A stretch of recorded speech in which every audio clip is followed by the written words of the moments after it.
Hello and thank you for watching. My name is Tim Sutherland, and what I'm going to go through in this video is what your mortgage lender is looking at over the course of the day. Lifetime pricing. I'm going to delve into this because people often think lenders release pricing once a day, and that's the day's pricing. And that couldn't be further from the truth.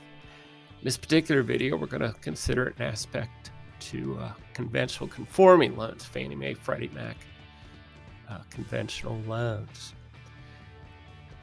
And the way they are priced is off mortgage-backed securities, and there are sites that provide lifetime pricing on that.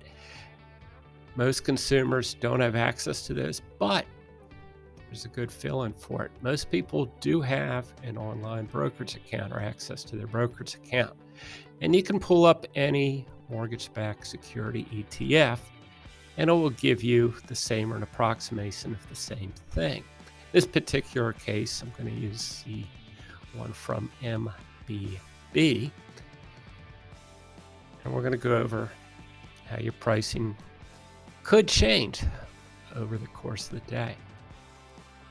So right here is a graph. This is the one from today. I'm doing this video on the 2nd of May, 2022. And the way it works is the lower on the graph, the higher the rates or the higher the pricing. So the market opened up in the morning, and you can see boom right down here. Right in this area, a lot of lenders are starting to price at the beginning of the day. But take a look at this, 97.47 down to 97.35. So it's an 1/8 quarter point at least disparity, depends on when your particular lender is starting out the gate. Why some might be priced one way and some might be priced another. And then over the course of the day, they're bidding up and down here. Now you'll notice in the beginning of the day, it's all kind of in the same range right here. If somebody priced here, they may consider repricing for the better, which means lower rates around here or so. So somebody that might have been a little more expensive at the first thing in the morning might be a little cheaper at this point. Other people who priced up in this range when the gate opened, as it were, they're not going to have any change here. And you're going to see a bunch of fluctuations over the course of the day. Now here's where many of them are going to start to reprice for the worse. If they priced here and didn't price better here, they may stay the same here. It's not much of a difference. Generally, it's when you get to about a quarter, 25-cent disparity from lender to lender, anywhere from 15 cents to say 40 cents change when they'll start to reprice. But the ones that priced up here in the morning are pricing worse down here. It's important because maybe you listen to everybody said, "Oh, call lenders throughout the day," and you talk to somebody this morning that's up here, you talk to another lender that's down here. Maybe this one was a little better. And then this afternoon, you've talked to a few others, and you go, "Well, that one I talked to in the morning from up here, that sounded good. I'm going to call, lock in with them."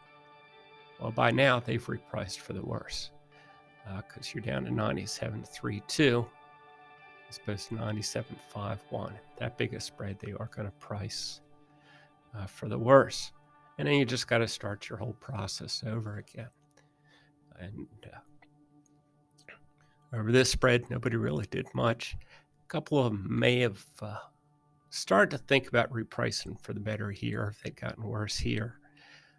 But they may have also been watching the market and noticed it was continuing down this way. So it's a pretty level section in here.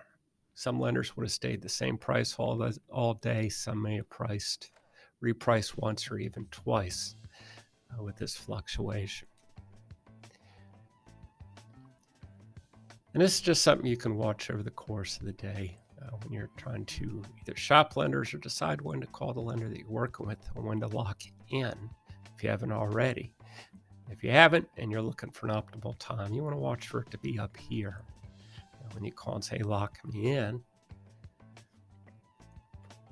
Another tool, like let's take this and spread it out to 3 days. This was Friday's close up here. So maybe you were looking at houses over the weekend. You talked to some lenders here on Friday. They were all up here. You open up your brokerage thing, take a look at this in the morning, or Monday morning, free start calls, and it's down here. Right away, you know everybody you talk to is going to be worse than they were when you talked to them on Friday. The other thing, some people like it, I'm going to spread this out over a month now.